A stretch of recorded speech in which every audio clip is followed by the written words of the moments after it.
Hey Internet, it's Linkonair. Sorry I haven't uploaded an actual review in about 6 months, I think.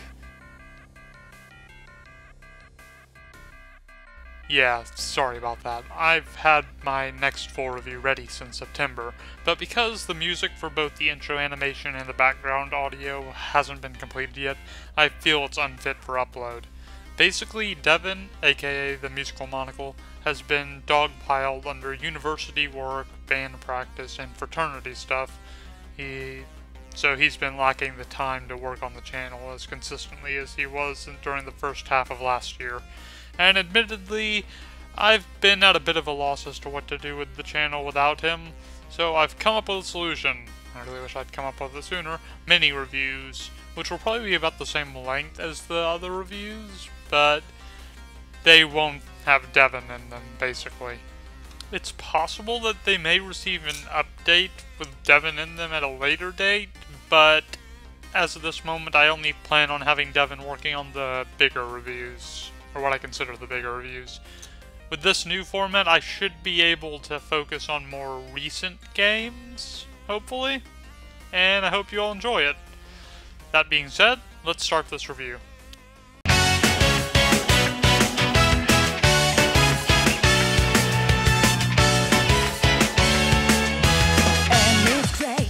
We make each other on this wild and tragic carousel of life.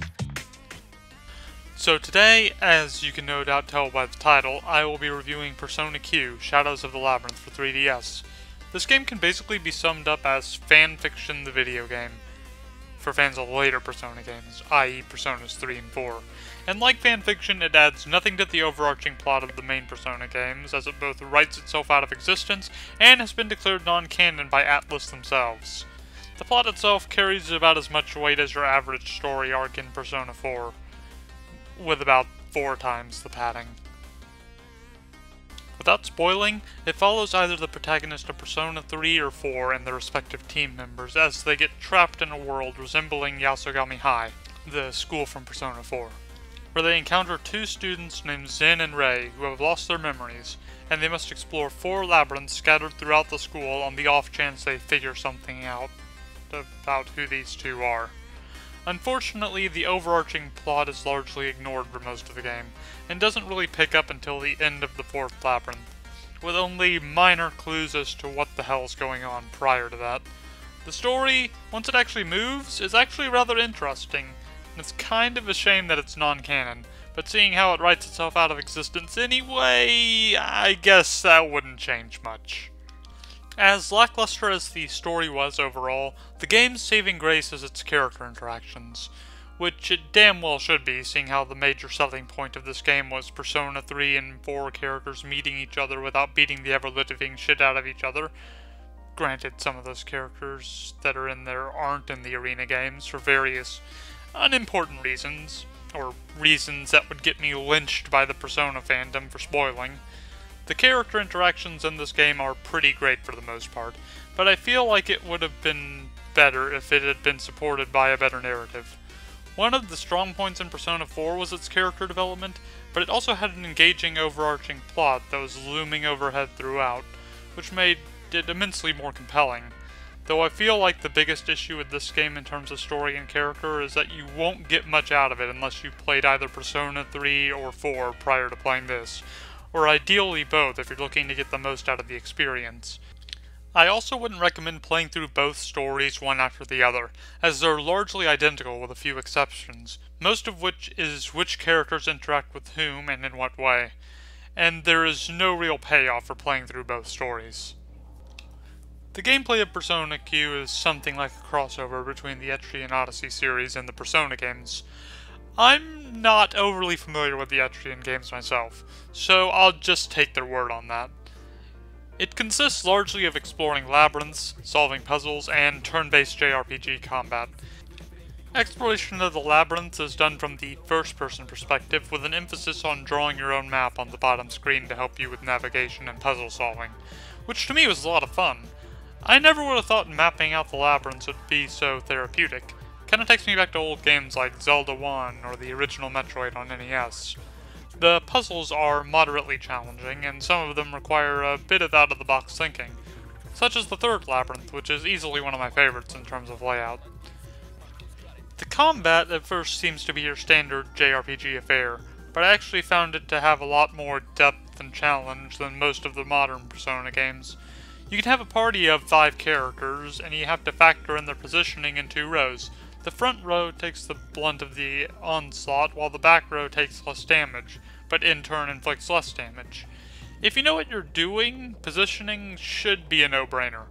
SP is a lot more difficult to conserve in this game than the other Persona games, so there is a new boost system, which after striking an enemy with their weakness or a critical hit, you gain a speed boost and free skill use to use during your next turn. But the boost status goes away once you've been hit. It can get kind of frustrating in some of the later labyrinths when enemies can use high-level multi-hit moves. I actually ended up lowering the difficulty. Twice. I mean, I was playing through the game largely for the story, but I was a bit surprised by the difficulty compared to the other Persona games. And I can only assume that this has something to do with the Etrian Odyssey series influence. But overall, I had a blast with the gameplay. Certainly more than I thought I would originally.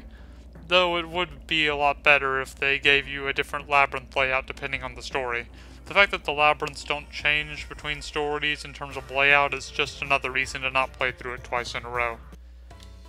The visuals of the game are alright. They're fine. Enemy models during combat are pretty much identical to their console counterparts, with the only standout enemies being bosses, which isn't particularly surprising since that's the same for almost every Persona game, so I won't hold it against them. The dungeons are vibrant and colorful, and surprisingly pleasant to look at, despite them just being boxy corridors. The only thing about the visuals that really grabbed me by the bellend was the character models during cutscenes. They all look really good, and they add a lot more life to the characters than the 2D sprites they use in the main series. There are some moderately awkward transitions between certain character animations, but nothing worth complaining about. I also really like the aesthetic choice that they made with the characters, though I can't tell if this decision was made to accommodate the 3DS, or to fit with the story more. Overall, I'd say the visuals get a pass. The soundtrack for Persona Q is alright. It's up to snuff with Persona's high standards for music, with pretty killer battle music and an awesome opening theme. But outside of those, I found the other original tracks to be a bit lacking and forgettable, which is quite disappointing for Persona. Not bad by any stretch, just I expected a bit better with original tracks as a whole. And you might notice I'm saying original tracks.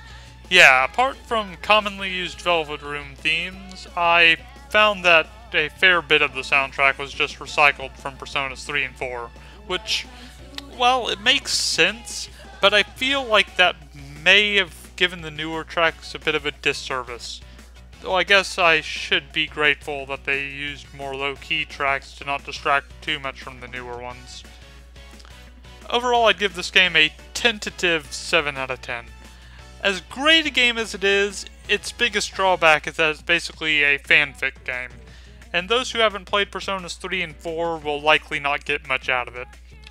The gameplay is fun and challenging in ways I didn't expect, though those that aren't used to JRPGs be warned, it's fairly archaic compared to the modern Persona games, and ramps up the difficulty pretty sharply. Though if you're into that kind of meaty challenge, then you should have no issue there. The visuals and soundtracks are okay at best, with some standout parts being the character models, the song Maze of Life, Light That Fire Up in the Night, and Laser Beam, along with some top-notch animated cutscenes every once in a blue moon.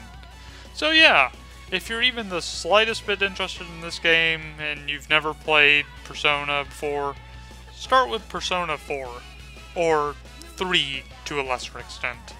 I don't really have any game recommendations to go with this outside of Persona 4, except for maybe Catherine on PS3 and Xbox 360. So, have a great night, and make sure you like and subscribe if you want to see more content like this. Also, I started a Let's Play channel for shits and giggles. If you're into that kind of thing, you should totally check it out.